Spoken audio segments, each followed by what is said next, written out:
Kami sangat berterima kasih di malam hari ini Tuhan. Kami bisa berkumpul untuk memuji, menyembah Engkau. Lebih daripada itu, kami belajar merenungkan firman-Mu. Kami belajar mentaati Engkau Tuhan. Oleh karena itu Tuhan Yesus, kiranya Engkau berkenan bagi kami Tuhan. Sucikan, kuduskan kami dengan kuasa darah-Mu Tuhan, sebelum kami menerima berkat firman-Mu Tuhan, yang akan disampaikan oleh hamba-Mu Tuhan Yesus Kristus. Kami serahkan Tuhan firman-Mu yang akan berbicara lewat hamba-Mu Bapak Pendeta Adolf Bastian Butar-Butar. Urapi beliau Tuhan, sehingga yang keluar itu adalah dari isi hati-Mu Tuhan, dari pikiran-Mu, dari roh-Mu Tuhan Yesus. Berikan kami ketentraman, ketertiban Tuhan Yesus saat merenungkan dan belajar firman-Mu Tuhan. Roh jahat, roh setan, iblis, kami hancurkan, patahkan kuasanya Tuhan. Di dalam nama Tuhan Yesus Kristus, damai sejahtera-Mu turun atas kami. Di dalam nama Tuhan Yesus Kristus, kami sambut firman-Mu dan kami telah berdoa. Haleluya, amin. Amin, amin, amin. Oke, baik. Mari kita buka satu firman Tuhan, satu ayat firman Tuhan, tapi nanti ada ayat-ayat yang lain. Ya, Kisah Para Rasul 1 ayatnya yang ke-8. Kisah 1 ayat ke-berapa? Ayat ke-8. Tuhan, lewat KTB ini kembali kita belajar bersama-sama kebenaran firman Tuhan yang diambil dari Kisah Rasul. Tahu Kisah Rasul ya? Oke, ya. Karena hanya satu ayat saja, nanti ada ayat-ayat yang mengikuti yang lainnya. Kita baca bersama-sama ya, dengan suara yang Kisah Rasul 1 ayat 8. Kita baca bersama-sama. 2, 3, ya. Tetapi kamu akan menerima kuasa kalau Roh Kudus turun ke atas kamu, dan kamu akan menjadi saksiku di Yerusalem, di seluruh Yudea dan Samaria, dan sampai ke ujung bumi. Nah, ini ya, saya baca ulang sekali lagi. Dikatakan apa? Ya, tetapi kamu akan menerima kuasa. Kuasa dari siapa? Kuasa dari Roh Kudus. Kalau Roh Kudus turun ke atas kamu, dan kamu akan menjadi saksiku di mana? Di Yerusalem, di Yudea dan Samaria, dan sampai ke ujung bumi. Ini ucapan atau perkataan siapa ini? Ya? Tuhan Yesus. Wih, pintar sekali ibu kita. Wah, mantap. Bukan itu pengarang itu. Hah? Pengarang dipimpin Roh Kudus, tapi pengarang tapi benar. Nah, itu sama dengan Matius 28 ayat 19 sampai 20. Memang ibu cerdas, ibu nggak jangan diakui bahwa ibu pintar, ya kan? Ya, jadi perintah Tuhan Yesus di sini adalah kita harus menjadi menjadi saksi Kristus. Nah, perintah menjadi saksi Kristus itu di kitab Matius ada, ya di kitab Markus ada, di kitab Lukas ada, nah Kisah Para Rasul ada, dan kitab-kitab Rasul Paulus juga ada. Nah, kalau diulang-ulang menjadi saksi Kristus, berarti Tuhan menghendaki kita supaya menjadi saksi, ya, saksi Kristus, ya. Nah, itulah hari ini menjadi topiknya, menjadi saksi Kristus. Jadi setiap orang percaya kepada Kristus, siapapun dia, ya, entah anak-anak, orang dewasa, ya, udah usia lanjut, pejabat, tidak pejabat, atau siapapun, harus menjadi saksi. Mengapa? Karena kita sudah menerima keselamatan, ya. Keselamatan dari Tuhan diberikan kepada kita gratis, ya kan? Karena kasih karunia Tuhan, bukan karena kita layak. Karena kita manusia ini adalah manusia berdosa, tidak satupun yang layak diselamatkan. Nah, kalau kita sudah memperoleh keselamatan, tentu keselamatan itu bukan hanya untuk kita. Untuk siapa? Untuk semua manusia di dunia. Maka siapa yang harus memberitakan, ya, menjadi saksi Tuhan, yaitu kita. Nah, Pak, kalau seandainya ini pakai seandainya lah, ya. Kalau seandainya tidak ada ayat Alkitab ini dan tidak ada perintah ini, apa akibatnya? Akibatnya tidak ada orang Kristen. Ya, tidak ada orang Kristen, tidak ada orang-orang percaya kepada Kristus. Bahkan mungkin malam hari ini kita tidak ngumpul di sini, tidak ada gereja. Ya, ya, tidak ada gereja, tidak ada persekutuan, tidak ada KTB. Ya, mengapa? Buat apa? Ya kan? Nah, tapi karena ada ayat Alkitab ini, perintah ini, itulah sebabnya kita malam hari ini ada ngumpul di sini sebagai orang-orang percaya yang sudah diselamatkan, ya. Nah, diselamatkan. Jadi kesaksian itu bukan sekedar berbicara, tapi kesaksian itu menyatakan kehidupan kita yang diubahkan oleh apa? Oleh Injil. Nah, Yesus sendiri yang memberikan amanat agung kepada murid-muridnya, ya, memerintahkan pergi murid-muridnya untuk memberitakan Injil. Yesus pun datang ke dunia ini adalah untuk memberitakan Injil. Markus 1 aja udah jelas katakan bahwa tujuan kedatangannya adalah untuk memberitakan Injil. Nah, mengapa Injil bisa sampai ke Indonesia? Karena ayat ini. Kenapa Injil bisa sampai ke negara-negara lain? Karena ayat ini. Kalau ayat ini tidak ada, maka tidak ada rasul. Nah, kalau ayat ini tidak ada, maka rasul tidak tahu apa yang menjadi tugasnya. Ya, nah itu. Jadi ayat ini sangat-sangat menentukan namanya penyebaran Injil ke seluruh bumi. Di sini kan tidak di Indonesia ya. Kalau Indonesia di mana di situ ya? Kan dikatakan begitu ya. Pergilah. Tapi dikatakan di sini apa? Menjadi saksiku di mana pertama ya? Di Yerusalem. Nah, di Yerusalem itu kan tempat kelahiran asal-usul Yesus ya. Kemudian di seluruh Yudea, Samaria. Lalu Indonesia mana? Nggak ada ya? Indonesia mana? Hah? Ya, yang disebut sampai ke ujung bumi. Sebenarnya Indonesia bukan ujung bumi, tapi itu bagian dari lanjutan dari yang disebut dengan Yudea, Samaria sampai ke ujung bumi. Artinya seluruh penduduk yang ada di dunia, begitu ya. Kan Yesus mengatakan begitu karena begitu besar kasih Allah kan dunia. Dunia kan bukan hanya negara Israel. Di dunia ini banyak negara. Berarti seluruh negara, ada berapa ratus negara, berapa ribu negara. Sejumlah itulah harus mendengarkan Injil. Nah, kita di Indonesia, kita harus menjadi saksinya ya. Oke, jadi menjadi saksi Kristus itu berarti hidup dalam hubungan yang benar dengan Tuhan, itu yang pertama.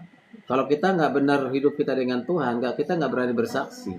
Kalau masih kita bermain-main dengan perbuatan dosa, kejahatan, ya tidak mungkin kita berani bersaksi kepada orang lain. Mengapa? Karena orang lain kan melihat kehidupan kita kan gitu ya. Kemudian berani menyatakan iman. Ya seringkali orang Kristen menyembunyikan dia punya identitas sebagai Kristen kepada orang, malu untuk menjadi orang Kristen. Ya. Itu. Jadi kita nggak perlu malu, itu kan hak setiap orang. Ya. Kita bukan memaksa orang untuk menjadi pengikut kita begitu ya. Nah, yang berikutnya menjadi saksi Kristus berarti memancarkan kasih. Nah, kasih itu di dalamnya ada kebaikan, ya, berkorban, berbuat baik, ya semuanya ada di situ namanya kasih, ya kasih. Ada di sana. Kalau orang yang hidup dalam kasih pasti karena didasarkan kepada kebenaran, yaitu kebenaran di dalam Kristus dalam kehidupan kita sehari-hari.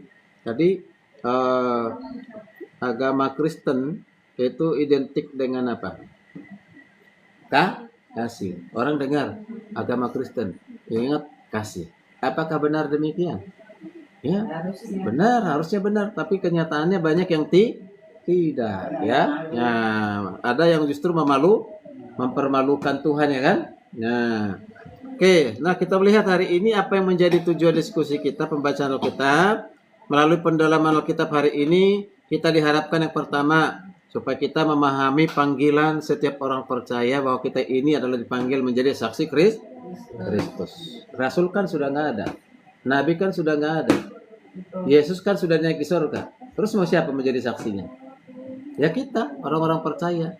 Jadi bukan hanya pendeta, bukan hanya hamba Tuhan, bukan hanya pastor, ya, bukan hanya uskup, siapapun itu, ya kan? Nah, kita semuanya, ya. Oke, yang kedua, menyadari bahwa kuasa Roh Kudus dalam memberi keberanian kepada kita. Siapa yang berikan keberanian kepada kita untuk bersaksi? Bukan diri kita sendiri, bukan keinginan daging. Keinginan daging ini takut bersaksi. Yang membuat kita berani bersaksi itu karena apa? Pekerjaan Roh Roh Kudus. Ya, pekerjaan Roh Kudus. Nah, kemudian supaya kita mengerti bahwa bentuk kesaksian kita baik itu melalui perkataan dan juga harus serta dengan perbuatan. Berkata-kata tentang Injil kepada orang lain, tapi orang lain juga lihat hidup kita ini berubah enggak, diubahkan enggak, begitu ya.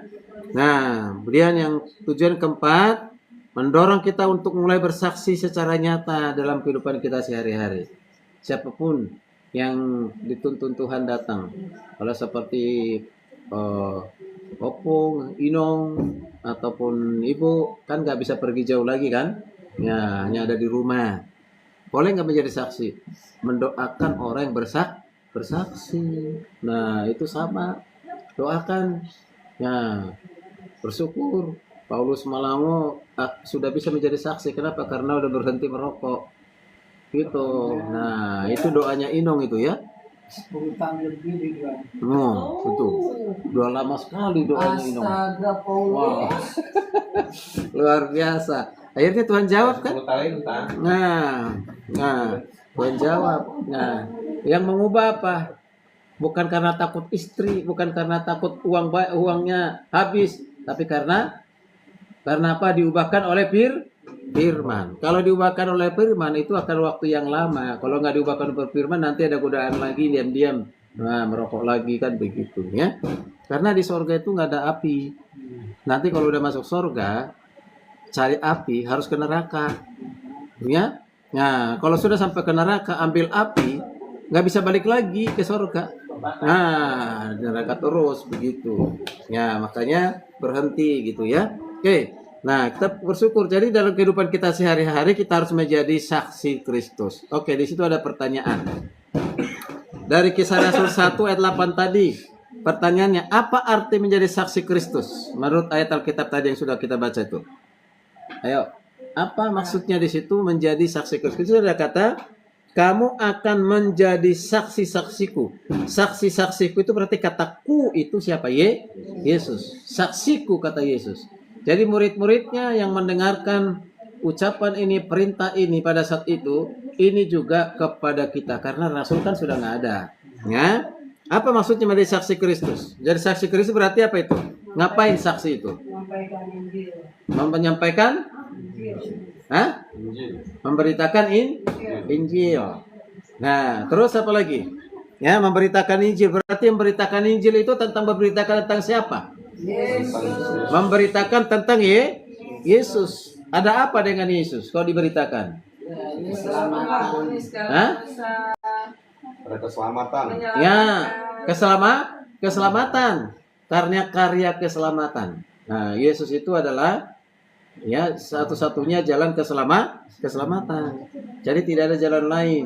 Nah, itulah sebabnya kita harus memberitakan Injil, memberitakan siapa Yesus. Yesus pernah bertanya 2 kali loh kepada murid-muridnya begini ketika bersama-sama dengan muridnya. Menurut orang siapakah aku ini? Yesus bertanya kepada murid-muridnya. Aku masih ada di dunia ini. Murid-muridnya bilang apa? Apa jawaban dari murid-muridnya? Engkau adalah Yohanes Pembaptis. Engkau adalah Elia. Engkau adalah Yeremia. Engkau adalah salah satu nabi. Itu jawaban yang didengarkan murid-murid dari banyak orang. Jawaban itu benar atau salah? Salah. Benar atau salah? Benar. Dia Hah? juga nabi, tapi dia terus selamat. Dia terus selamat. Salah. Ya, Yesus itu adalah Yohanes Pembaptis? Bukan. Dia nabi? Bukan. Hanya nabi? Bukan. Kan, ya. Nah, makanya Yesus bertanya kedua kali karena jawaban itu yang didengar dari orang itu salah. Kalau orang lain salah, engkau tidak boleh salah. Kira-kira seperti itu. Maka ditanya lagi, menurut kamu, nah, bukan lagi menurut orang lain. Menurut kamu, siapakah Yesus itu? Jawaban Simon Petrus apa? Engkau adalah Mesias. Di kitab lain dikatakan engkau adalah anak Allah, engkau adalah berasal dari Allah. Nah itu. Itu jawaban itu benar atau salah? Benar. Ya benar. Maka Yesus membenarkan bukan engkau yang mengatakan itu, tapi yang ada roh yang dalam diri kamu. Kalau Roh Kudus tidak bekerja kepada seorang, tidak mungkin mengaku Yesus Kristus Tuhan, mengaku Yesus Kristus Juru Selamat. Tidak mungkin. Orang bisa lakukan itu karena pekerjaan Roh Kudus. Ya. Jadi kalau banyak orang sekarang ini tidak percaya kepada Kristus, ya itu karena Roh Kudus belum bekerja dalam kehidupan. Itulah sebabnya kita harus beritakan Injil. Ya. Nah, kemudian apa lagi? Apa kalau beritakan Injil berarti memberitakan perubahan hidup kita. Yang diubahkan oleh siapa?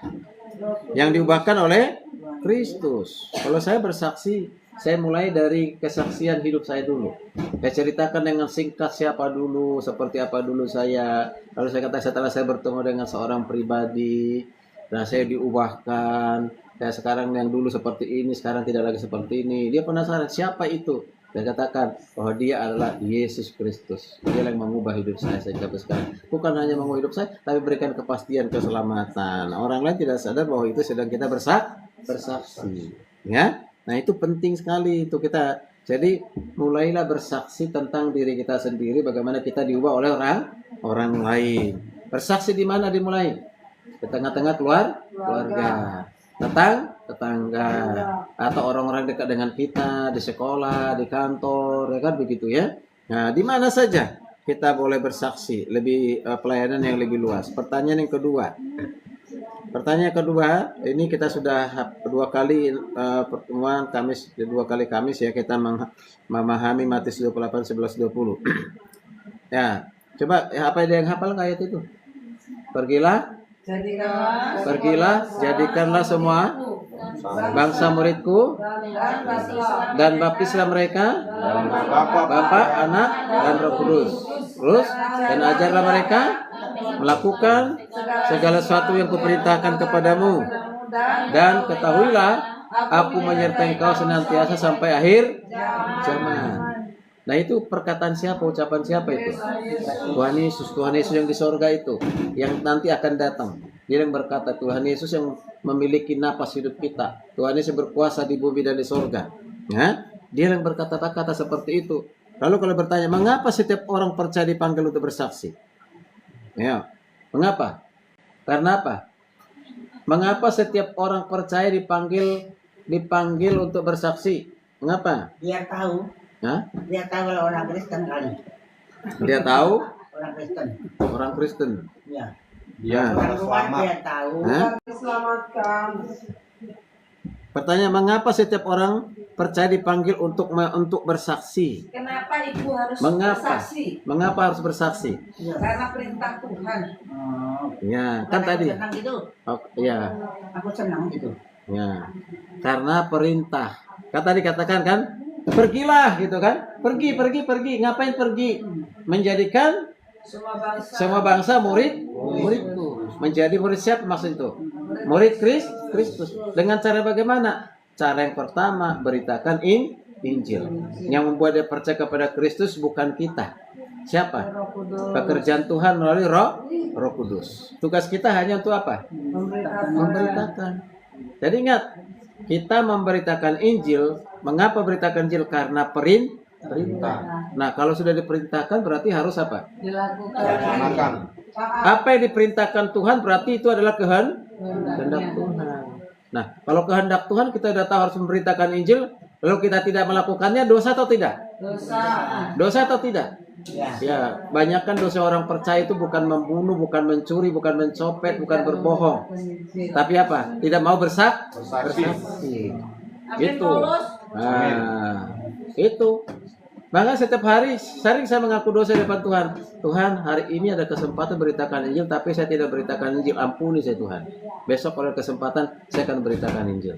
Maka setiap orang saya ketemu dimanapun, kalau misalnya di Indomaret lagi ngobrol, ada orang saya lihat, orang ini harus dengarkan Injil. Paling tidak minimal doakan dulu. Kan begitu ya. Nah, nanti ketemu lagi. Nah, akrabin. Sekarang itu parkir yang di Indomaret itu sekarang lagi saya akrab-akrabin itu. Tujuan saya akrab karena dia sering di situ. Saya kasih lebih 5.000, 10.000 kan gitu ya. Nanti dia dekat kenal, nah ngobrol, nah beritakanlah Injil. Caranya begitu kan? Nah itu yang kita lakukan, berbuat baik dulu kepada orang, kan begitu ya. Tujuan kita ingin memberitakan kasih Kristus. Itu ya. Nah, oke, jadi itu karena perintah. Ini perintah ini bukan hanya kepada namanya Paulus, Rasul Paulus, Paulus Malangu, Paulus Prakoso, ya kan? Ya, ini perintah ini bukannya kepada pendeta, gembala sidang, penginjil. Perintah ini adalah kepada semua orang percaya, semua pelayan gereja. Amin. Jadi kita harus menyadari kita ini adalah saksi Tuhan, ya. Kapanpun, dimanapun kita harus bersaksi, ya. Dengan bersaksi orang percaya nanti akhirnya datang ke gereja. Kalau mereka datang ke gereja, urusan siapa untuk membimbing mereka? Baru urusannya pendeta, kan begitu. Ya, kalau kita nggak berani bersaksi, paling tidak bawa ke gereja, gitu. Kita nanti layani. Oke, yang ketiga, yuk kita baca Yohanes 15. Yohanes 15. Yohanes 15 ayat berapa? Yohanes 15 ayat 26. Ayat 26 dan 27. Sudah ketemu? Sudah. Ayo ayat 26 itu yang anak muda, dan 27 anak-anak dengan ibu-ibu. Atau silakan anak muda dulu ayat 26. 2 3 ya. Jikalau penghibur yang akan kuutus dari Bapa datang, yaitu Roh kebenaran yang keluar dari Bapa, ia akan bersaksi tentang Aku. Ya, sama-sama. Kamu juga harus bersaksi karena kamu sejak semula bersama-sama dengan Aku. Perhatikan di situ, kamu juga harus bersaksi. Harus, bukan pilihan. Ya, harus bersaksi karena kamu sejak semula bersama-sama dengan Aku, kata Yesus. Nah, pertanyaannya, bagaimana Roh Kudus menolong kita untuk bersaksi? Makanya 26 itu dikatakan, ketika penolong yang akan kuutus padamu, penolong yang dimaksudkan itu siapa? Roh kebenaran, yaitu Roh Kudus. Ya, Roh Kudus yang datang dari Bapa. Jadi Roh Kudus ini kan tadi di Kisah Rasul 1:8 dikatakan kalau Roh Kudus turun ke atas kamu. Artinya sudah Roh Kudus diturunkan, kita menerima Yesus, menerima Roh Kudus, dan Roh Kudus itulah yang menuntun kita berani bersaksi, diberikan hikmat, diberikan kemampuan, ya, untuk bersaksi. Tanpa Roh Kudus tidak mungkin seorang untuk bersaksi. Sekali lagi, tanpa ada Roh Kudus tidak mungkin seorang bisa bersaksi. Tapi ada orang sudah punya Roh Kudus, tapi Roh Kudusnya dipadamkan, sehingga tidak bersaksi. Ya, kita harus bersaksi. Nanti ditanya oleh Tuhan Yesus kalau kita sudah ketemu dengan Dia, selama di dunia berapa jiwa yang kau layani, berapa jiwa yang sudah mendengarkan Injil. Bukan dikatakan berapa jiwa yang sudah bertobat, nah, karena bertobat itu urusannya Tuhan. Ya, yang buat pertobatan itu bukan kita. Oke, jadi sekali lagi, fungsi dari Roh Kudus atau peranan dari Roh Kudus pada saat kita bersaksi itu apa? Fungsinya memberikan apa? Keberanian. Ya, hikmat. Ya, mengingatkan kita, yaitu akan apa? Perkataan-perkataan Kristus yang ada di pengetahuan kita, yang ada di hati kita diingatkan. Makanya bersaksi. Ya, jangan sampai berhenti untuk bersaksi. Gak ada artinya hidup kita kalau nggak pernah bersaksi. Jadi bersaksi. Ya, saksi Yehova aja keliling kemana, dari satu ke rumah, dari satu pintu ke pintu, lalu mereka menyampaikan berita apa? Berita Hoax, palsu, kan gitu. berita bohong. Ya, sesat itu, yang mengatakan Yesus bukan Tuhan, Yesus itu hanya pengantara, dan begitu dan yang lain sebagainya. Mereka putih hitam keliling kemana-mana, pasang-pasangan. Ya, nah, kita boleh meniru mereka. Dari apanya kita tiru? Keberanian, ketekunan. Tapi ajarannya jangan ditiru. Sekitar sini ada itu, seberang situ ada itu, ya kan? Ya betul. Oke, jadi kesaksian itu bukan bergantung kepada kemampuan manusia, bukan bergantung kepada kita, tapi bergantung kepada siapa? Roh Kudus. Ya, aku melihat saya dari sini pakai kacamata begini, lebih terang ya. Nah, kalau gini besar-besar orangnya. No, tapi kalau di sini kecil tuh. Nah, artinya apa? Kalau Roh Kudus berserta dengan kita, kita semakin besar melihat belas kasihan kepada orang lain. Tapi kalau tidak ada Roh Kudus sama seperti kita tidak pakai kacamata kecil-kecil gitu ya. Nah, ya artinya itu ilustrasinya ya. Oke, jadi sekali lagi kita bersaksi itu karena berdoa ya dengan pimpinan Roh Kudus. Pertanyaan yang terakhir, Matius 5:16. Ayo. Matius 5 ayat yang ke-16. Injil Matius pasal yang keberapa? Anak-anak yang baca dengan suara yang kencang. 16 pasal 5. Matius pasal 5, Injil Matius 5 ayatnya yang ke-16. Bahasa Jawanya 16 berapa itu? Sudah? Sudah? 2, 3 ya. Demikianlah hendaknya terangmu Bercahaya. Kuat dong. orang, supaya mereka melihat perbuatanmu yang baik dan memuliakan Bapamu yang di surga. Ya, dikatakan apa situ? Demikianlah hendaknya apa terangmu bercahaya. Di depan mana? Di depan siapa? Di depan orang. Supaya apa? Supaya mereka melihat perbuatanmu yang baik dan akhirnya mereka memuliakan Bapamu yang ada di surga. Nah, artinya kita menjadi saksi ini selain perkataan-perkataan Injil kita sampaikan dengan jelas, tapi juga kehidupan kita harus menjadi cahaya. Ya, cahaya di tengah kegelapan, ya. Seperti namanya Ibu Gembala kan nur, ya kan? Artinya nur itu apa? Apa Ibu itu? Cahaya. Nur. Aku juga nggak tahu. Kasih nama nur. Ya, gimana sih Ibu yang bikin nama? Nah, Ya nama-nama tahu aja itu, bukan artinya nggak tahu. Ntar Ibu disomasi loh. nur itu adalah cahaya. Itu Ya, betul kan? ya. Ya. Nah, bagus tuh nama. Jadi harus bercahaya. Tapi aku nggak tahu maksudnya. Nah, ya nur. Kalau Muriati saya tidak tahu artinya apa. Kalau mur itu mur. wangian. Wangian. Jati itu surga, wangian surgawi. Jadi mur dia selalu wangi dimanapun. Nah itu bagus. Makanya tuh. masakannya enak, wangi. Ya, kalau mur itu selalu didatangi Senyumnya oleh bagus, kupu-kupu wangi. karena wangi kan. Iya wangi. Ya. Rambutnya panjang, hitam, cantik, wangi. Mantap, lengkap semua sudah. Jadi siapa lagi? Itu buat nama dia aku sendiri kok, bapaknya nggak tahu. Ibu yang bikin kan? Berarti Ibu lagi dapat hikmat dari Roh Kudus. Iya, ya. Nah, jadi kembali ke firman Tuhan ya. Kehadiran kita dikatakan harus menjadi cahaya, terang bagi kegelapan. Tampil beda. Lewat itu, manusia kalau kita lihat, kita menjauhi dosa, menjauhi kejahatan, hidup berbuat baik, berbagi, disaksikan lihat orang lain, wih orangnya baik loh, luar biasa. Itu artinya kita bercahaya, menjadi terang ya, jadi terang. Lewat perkataan kita yang benar, perbuatan kita yang benar, ya. Nah, karakter kita ya benar-benar karakter seperti siapa? Kristus. Karakter Kristus itu apa? Penuh kasih, penuh kebelas kasihan, kebaikan, mengampuni, ya kan gitu, ya. Itu Yesus. Nah, sempurna. Nah, kita mau belajar. Aku mau sepertimu ya, Yesus. Disempurnakan selalu, ya. Oke, masuk ke kesimpulan ya. Jadi kita harus menjadi kesaksian baik melalui integritas kita, kasih kita, pengampunan, baik di rumah, di tempat kerja, di masyarakat, di sekitar kita harus menjadi saksi Kristus, baik dengan perkataan perbuatan kita ya. Kemudian kesimpulan, menjadi saksi Kristus, panggilan bagi setiap orang percaya kita bersaksi yang pertama. Karena apa?